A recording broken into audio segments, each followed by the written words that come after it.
Duudhaaf seenaa saba addunyaaf kan mul'isu dhaloota qubeen dhalootaaf kalaqame naamusa ogummaatiin masakame barriif bari nagaa haa taatuuf lammiin hubannoo haa qabaatuuf gamtaan galma keenyatti ayaanuuf wiirtuu imala itti aanu.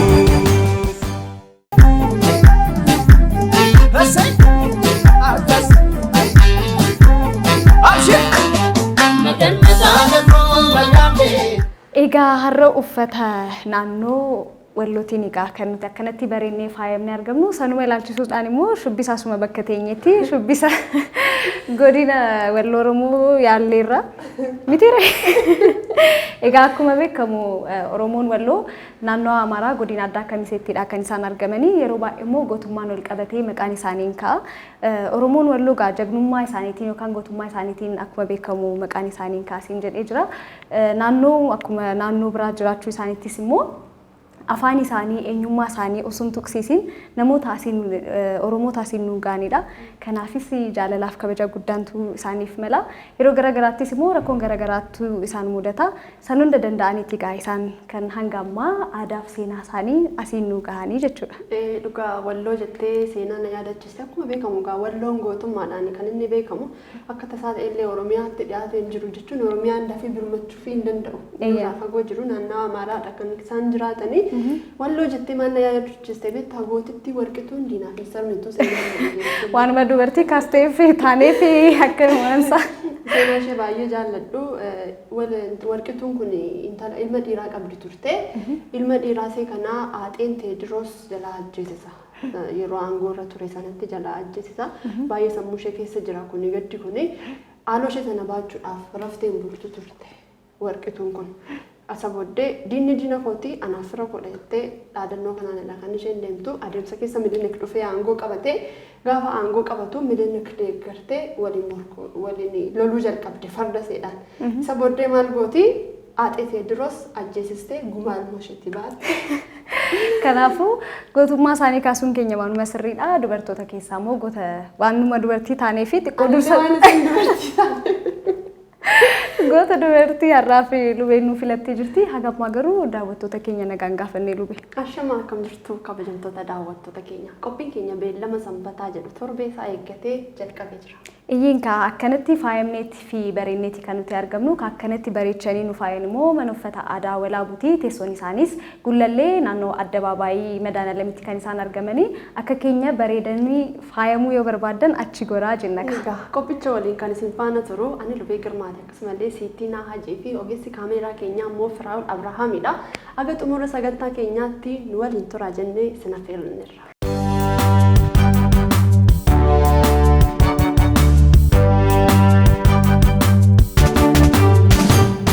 Egaa akkuma beekamu Lubee jiinni nuti keessatti argamnu kun ji'a gannaati. Ganni immoo ka beekamu gaa yeroo baay'ee roobaa fi qorraani.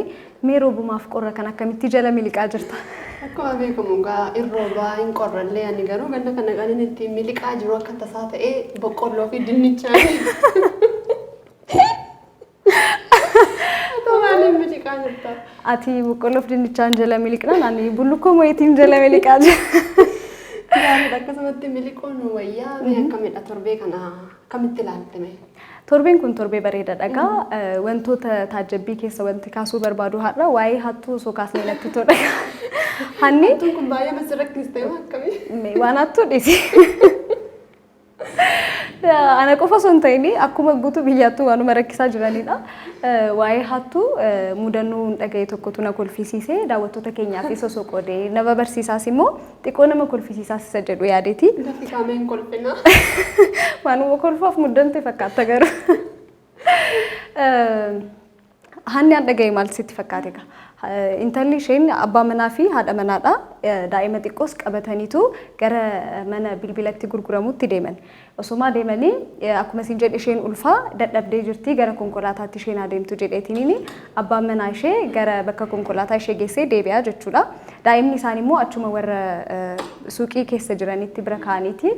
Achiin suuqii bilbila iPhone Pro Max fudhataniitoo meenitii kun filachiisee dhufaa jedhaniitiin qabee deema namichi. Baay'ee fuudhee jechuudha. Sadii fuudheetiin achi niti kotti argisiisee halluu isaa filattu jedheetiin qabee deema. Isaan immoo warri suuqii keessa turanii daa'ima xiqqoo achitti dhiisanii waan turanii fi achumaan miliqan jedhanii yaanne itti kennaniitumaan osoo eegan yoo eegan hin deebi'u namichi kun. Maali maal ta'e jedhanii gaafa laalanii namichi konkolaataa isaa kaasee deemeerana jarri jiran. Achiin daa'ima gaafa gaafatanii anu kararra jiraadhaa uffatuma naa bitaniitiin qabanii naan dhufan malee ani isaan hin beeku jedhee hanni akkanatti ofii bareechee dhufaaraa kanaafuu isinis of eeggadhaa jechuumaaf qa'a. Ani dhugaama dubbachuuf utuu namni abbaan suuqii sanaa ta'e waan kanatti himamu maaliif miidhaa akkamitti mucaasa caalchifatee mi'a sana fudhatee deema namni sun waan yaaduu fi sammusaa keessatti yaadu waan akkasii. Garuu sin dhibu namni hagana hatuuf itti yaadee sanummoo ulfa ta'anii akkas itti yaaduun xiqqoo jechuudha.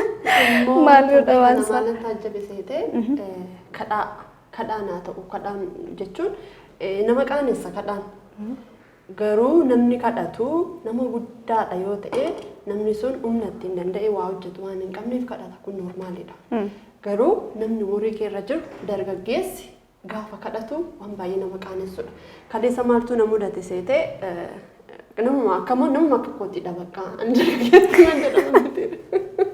Umrii keessa hin gaafadhu lakkee agarsiis hin salphatu rakkoon qaba. Nama akka koodhaa dhufee harkanatti raaseera. Ani sanni na kadhate san birrii kennu miti kan na aarse. Isin umurii kanaan kadhatu baay'ee mana aarse. Egaa dargaggummaan akkuma beekamu umriitti fiinnee itti hojjannudha. Umrii kanatti kadhachuun dhugaa dubbachuudhaaf nurraan bareedu. Garuu immoo carraan hojii saamamtu jira isa jedhu immoo gaafii guddaadha jechuun. Nu hunduu taajjabaa jira jedhee yaada namoonni baratanii faayisa digirii qabatanii liistiroo hojjetan dubartii ishee yuunivarsiitii Bahar Daar irraa baates argaatuma turre carraan hojiis xiqqaachaatuma dhufaa jira kunis akka sababaatti ka'uu danda'a garuu immoo wantuma humnuma qabnu kanaan hojjechuu qabna malee kadhaan sirrii miti lubeenis isa taajjabde akkana karaa saniin nuuf ibsite. Taanaan liistiroo dalaguun kun wanta baay'ee hojiidha bakka maaliif ofumansiisteetta taanaan kun hojiidha kadhaan garuu mana maqaanessa. Kadhaa yoo jettu garuu dargaggoota qofa osoo hin taane karaa irrattuu baay'atee jira. Jechuun daa'imman xixiqqishoon fa'aa lukarratti sirarra'anii gad siin dhiisnu jedhanii fa'aa kadhaan akkasii baay'atee jira. Kun immoo uummataas jiraatuuf rakkoon qabu garuu immoo uummata gara biyya garaagaraa irraa dhufanii imeejii biyyaa keessattis rakkoo fida yookaan immoo namni biyya biraarraa dhufee biyya kadhattuun itti baay'atu sanfaa jedheetiin nu kaasuu danda'a. Kana irrattis haala hojii irratti dargaggoonni keenya haa hojjetanii gara hojiitti haa jabaatanii jennaga. Amma ergi haasofnee mee qophii tokko qabna qophii onnachiistuu ilaallee walitti adeemna.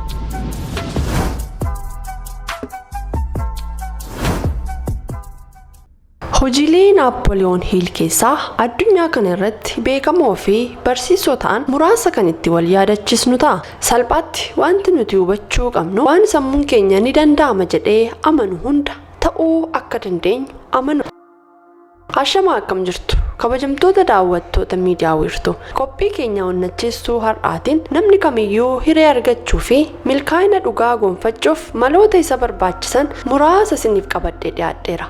Ani Lubee Girmaati nu faana tura. Think and Grow-Rich hojiilee Naappooliyoon Hiil addunyaa irratti beekamoo ta'an keessaa isa tokkodha. Namni kamiyyuu milkaa'ina dhugaa gonfachuuf maloota isa barbaachisan muraasa keessaa inni tokko fedhiidha. Wanti hundi fedhii irraa eegala. Fedhiin jireenya kee keessatti akkamitti waan tokko akka barbaaddu kan agarsiisudha. Kana galmaan gahuu yoo barbaadde malees fedhii hin qabdu jechuudha. Garuu wanti ati taatu suuraa dhugaa kan ta'e fedhii keessa gubaadha. Fedhiin kee garuu fedhii gubaa ta'uu kan qabuu fi fedhii kee galmaan ga'uuf yeroo murteessite ammoo karaa tokkoon fedhiin sadarkaa yaadaa fi gochaa walitti hidhu ta'a. Wanta sammuun ulfooftee amanuu dandeessu kamuu sammuumaan galmaan ga'uu danda'uu qabda.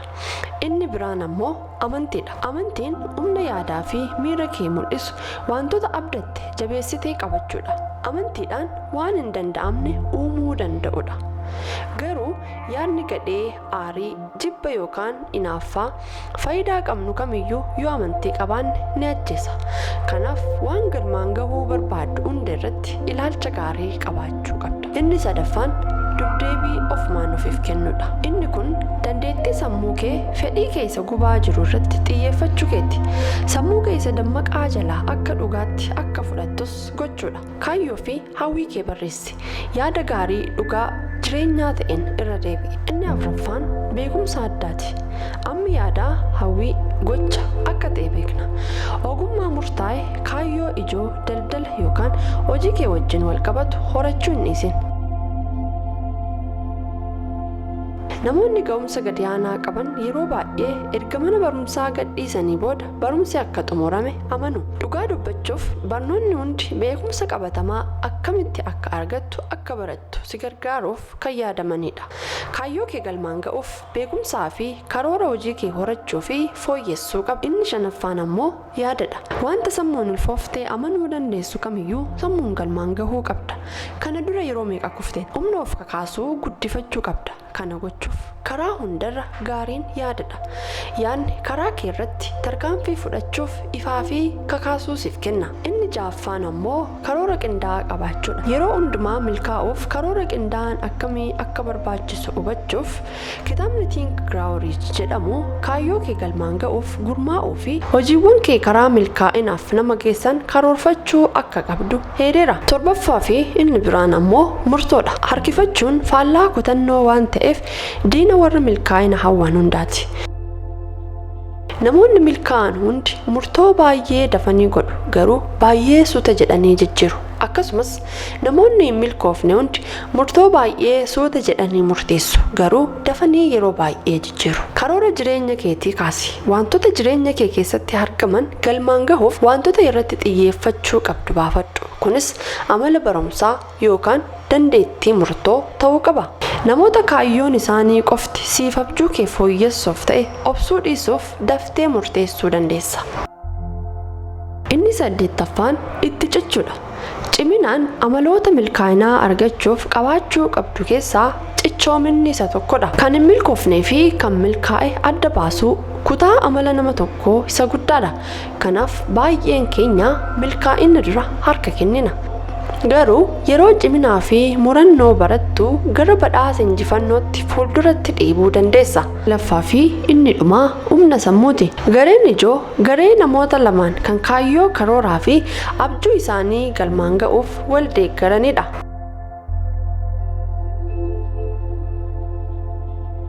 Kabajamtoota daawwattoota keenya qophiin onnachiiftuu keenya har'aaf qabannee dhiyaanne kana fakkaata. Torbee qophii kan biroon aga walitti deebinutti nama torbanii nu haa taasisu fayyaan tura. Egaa kabajamtoota daawwattoota keenya qophii keenya onnachiistuu daawwannee walitti deebinee jirra. Egaa qophiin onnachiistuu keenya har'aa waan tokko hojjechuu nan danda'a jedhanii of amansiisuudha. Isa keessaa inni tokko fedhiidha. Egaa wanta tokko onnee keerraa feeta taanaanii wanta ati galma hin geenyeef tokkollee hin jiru. Wanta tokko hojjedha jettee jalqaba fedhii isaati uffisi keessatti ka jiraachuu danda'u. Saniif immoo fedhiin kophatti immoo homaa fiduu hin danda'u. Gaaf waan feeteef qofa bakka barbaaddu hin geetta jechuu miti. Fedhii fi kaka'umsa tattaaffiin kee immoo sirriitti barbaachisaadha mitiira. Sirriidha. Inni kanatti taanee jiru immoo amantiidha. Ofirratti amantaa qabaachuu qabda. Kana nan danda'a hojjechuu nan danda'a jettee of amansiisuu qabda jechuudha. Egaa waa'ee onnachiistuu keenya yookiin immoo ifama qophii keenya onnachiistuurraa kabajamtoota daawwattoota keenyas barumsanii fudhatu jennee abdannaa wanta tokkoof wanta barbaadan tokkoo fi hammam haga deemuu qabanii isaan mul'isa jedheetiin abdadha. Kanaaf immoo ati galatoomi mee taatee torban kanatti adeebinu torbee kana keessa maal wanti haaraa'u maaliiti? Egaa taateen torban kana keessa jiru wanta baay'ee nama gammachiisu miti keessaa baasnee gaariidha jechuu hin dandeenyu. Sababni isaa torban kana keessa taateen ta'e Artist Mulunaa Tufaa addunyaa kanarraa boqoteera. Dabalatas illee koomeediyaan Sooraa Abdataallee akkasuma boqochuu dhageenye wanta baay'ee nama gaddisiisudha. Egaa weellisaa Mulunaa Tufaa sirba isaa shamarran Amboo mammagaalanii jedhuun beekama. Mee osoo sirba isaa sagaleedhaan nu yaadachiiste? Walumaan yoo jenne mammagaalanii shamarreen Amboo mammagaalanii naman teessisuu jaalalli isaanii amma arganiituma yaadanii. Egaa weellisaan kun sirba kana dabalatee sirboota garaagaraatiin kan beekamudha. Hora Amboo keessattis hojjetaa akka ture quba qabna. dhugaa dubbachuudhaa fi kun wanta nama hedduu gaddisiisuudha. Sababni inni ittiin boqotes immoo wanti beekamu hin jiru. Sababuma hin beekamneen jedhameetidha kan inni jiru. Akkasumas immoo koomediyaan Sooraa Abdataas sababa hin beekamneenidha kan isaan lachuudhaan argamanii. Kunis immoo waan xiqqoo nama rifachiisuudha. Akka wiirtuu miidiyaattis gadda guddaan itti dhaga'ame ibsachuu barbaanna. Firoottanii fi maatii isaanii hundaaf jajjabina hawwina.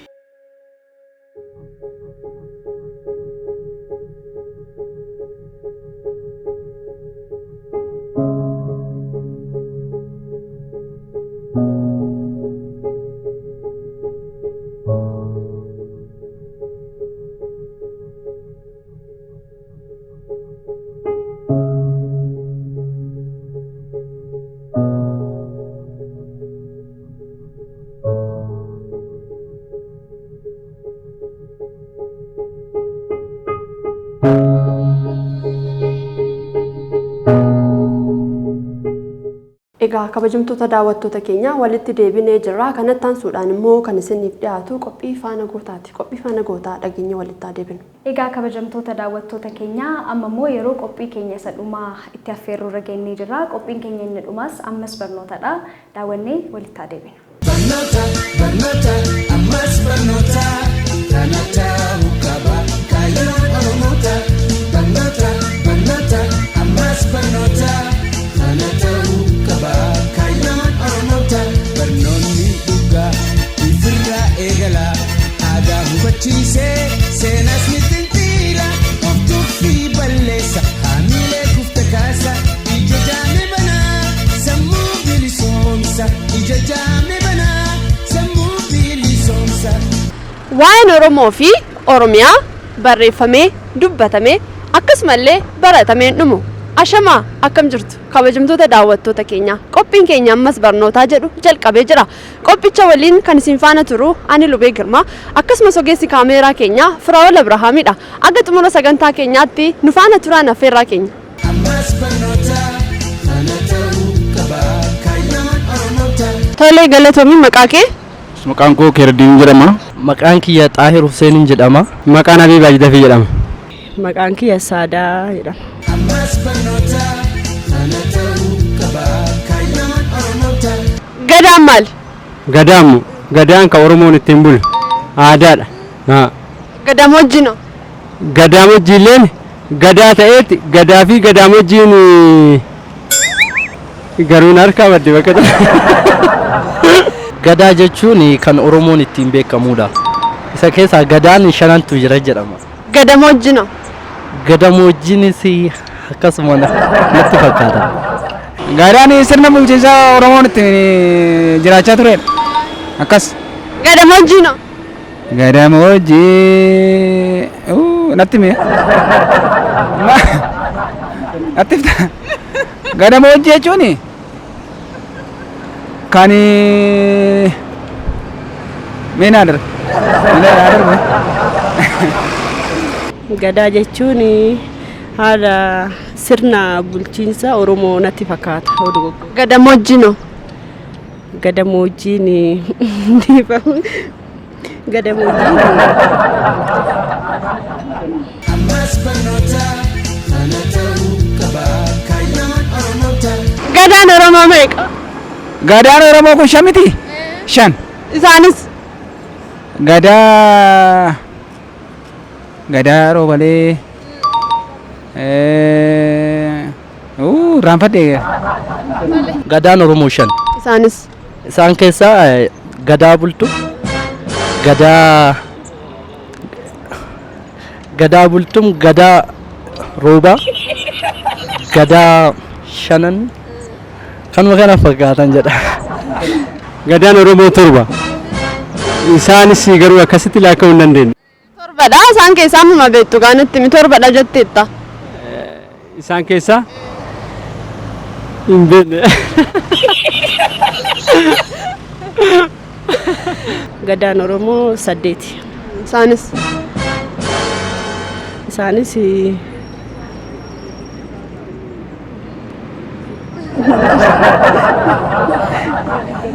Shammoo 8. Shan yookaan 9 isaanis meeqa maal fa'aadha? Seenaan Oromoo Oromoo jechuun gadaatti bulanu baay'een beeku adiif. Ammas barnoota kana ta'uu qaba kaayyoon Oromoota. Sirba Andu'aalam xaafootti marmaarti mucayyoon xaafootti marmaarti jedhee maaltu itti fufa ture? Ani waan sirba xinnoo hin beeku. Akkamittan dhiisaa daggamteen irratti tamaarti jedhe hiikaan sirba kanaa maalidha jettee yaadda? Maal jettee? Akkamittan dhiisaa daggamteen irratti tamaarti jedhe hiikaan sirba kanaa maali jettee yaadda? Baay'ee jaallattee jirti jechuudha isheen. Baay'ee jaallattee waan jirtuuf giittan ni yaadu waan ni yaadu sanatti yeroo baay'ee dubbatti jechuudha. Akkasiti. Sirba Andu'aalam xaafootti marmaarti mucayyoon xaafootti marmaarti jedhee inni itti fufu maal jedha? Xaafootti marmaartii xaafootti marmaartii jedheetiin meerranaa Tole akkamittan dhiisaa daggamteen irratti tamaarti jedhe hiikaan sirba kanaa maalidha jettee yaaddaati? meemee Akkamittan dhiisaa daggamteen irratti tamaarti hiikaan sirba kanaa maalidha jettee yaadda? an akka kiyyatti akkan yaadu jaalala isa qabsiifteetiin achi booda isa dhiisuu barbaadde jechuudha. Kana na fakkaata. Sirba Andu'aalam xaafootti marmaarti mucayyoon xaafootti marmaarti jedhee inni itti fufu maal jedha? Sirba badaan hordofaan dhiifama. Akkamittan dhiisaa daggamteen irratti tamaarti jedhee sirba hiikaan sirba kanaa maalidha jettee yaadda? Hiikaan sirba kanaa waan irratti intini jettu natti fakkaata waan irratti taphatu waan irratti yookaan fi ashooftu waan akkasii fakkaata. Sirba Andu'aalam xaafootti marmaarti mucayyoon xaafootti marmaarti jedhee sirba itti fufu sun maal jedha ture?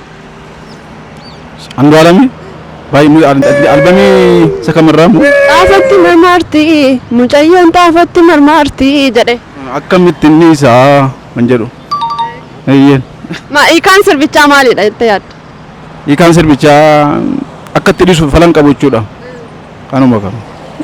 Xaafutti marmaarte jechuun naafoo deemti jechuudha natti fakkaate. Xaafutti marmaarte mucayyoon xaafutti marmaarti jechuun isheen bakka naafoo deemtee garaa na balleessiti jechuudha. Ammas barnoota kana ta'uu qaba kaayyoon Oromoota. Namni tokko qabeenya kee tuffataa haa jennu. Qabeenya kee nama tuffatu kanaaf mammaaksaan deebisii fi deebii yoon siin jedhe maal jettee deebistaaf? Ta harree hin qabnetu ta lukkuu hin qabnetu harree namaa tuffatallee jedhuu hin danda'a. Ta harree hin qabnetu farda namaa tuffataa jetti garuu Oromoon. Namni tokko qabeenya kee tuffata yoo ta'e namni tokko qabeenya kee tuffata yoo ta'e mammaaksaan bakka buusiif mammaaksaan deebisiif yoon siin jedhe maal jettee mammaaksaan deebistaaf?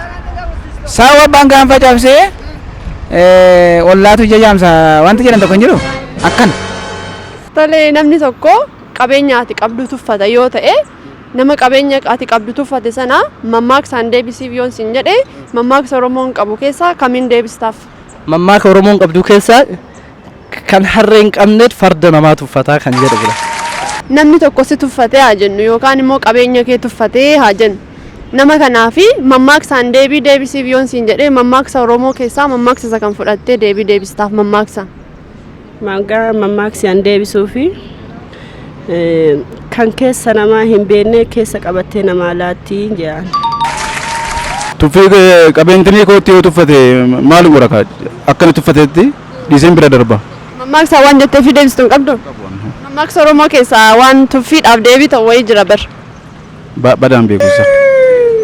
Ammas barnoota kana ta'uu qaba kaayyoon Oromoota. Baay'ee galatoom. Baay'ee galatoomte waan naaf feertee fi televezyiinii wurtuu kanarratti baay'ee galatoomi nuuf jiraadhaan jedha. Baay'ee galatoom. Aishi bayyaata ulfaadha. Baay'ee galatoom. Aishi galatoomatis. Galatooma. Tole baay'ee galatoom. Ishi galatooma isinillee nu bashannansiisuu keessaniif. Ammas barnoota kana ta'uu qaba kaayyoon Oromoota. Kan daawwachaa turtan qophiin keenya aga ammaa kana fakkaata ture. Nu daawwachaa nu waliin turuu keessaniif hedduu isin galateeffannee qophicha qopheessuun kan isin faana ture ani Lubee Girmaati. Akkasumas ogeessi kaameeraa keenyaa Firaa'ol Abrahaamidha. Torbee sagantaa kan biroo naga walitti deebinutti nama torbanii nu haa taasisu fayyaa ta'a. Barnoota barnoota ammas barnoota kana ta'uu qaba kaayyoon Oromoota. Barnoota barnoota ammas barnoota kana ta'uu qaba kaayyoon Oromoota. Barnoota.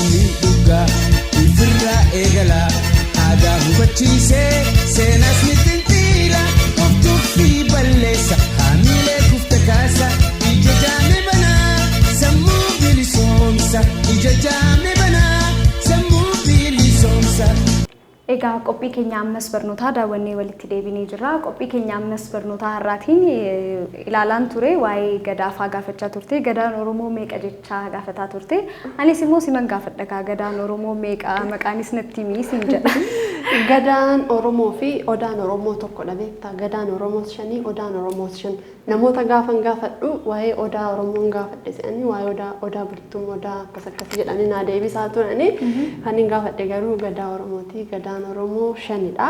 Isaanis muudadha, haalchisadha, meelbaadha, birmajjii fa'aadha. Dabalatas immoo marsaa gadaa kan jedhamu jira. Sirna gadaa keessa marsaan gadaa kun 8. Ammas gadaan Oromoo meeqas jedhuni isa kan marsaa gadaa 8 marsaa gadaan Oromoo 8dhaan naa deebisaa turani. Kanaafuu ammas haa barannuun jedhan akka egaa qophiin ammas barnootaa keenyaatiin namas barsiisaatuma wanta walii beennu walii qoodaatiin turtii goonaa jechuudha. Egaa kabajamtoota daawwattoota keenya beellamni sanbataa torbee kana fakkaata ture. Keessummeessuun kan isin wajjin turre Ansittiinaa Hajii akkasumas Lubee Girmaa karaa kaameraatiin immoo ogeessa kaameraa keenya Firaa'ol Abrahaam wajjin ta'uudhaan. Torbee egaa sagantaa kan birootiin aga walitti deebinutti nama torbanii nu haa taasisu jecha fayyaan tura.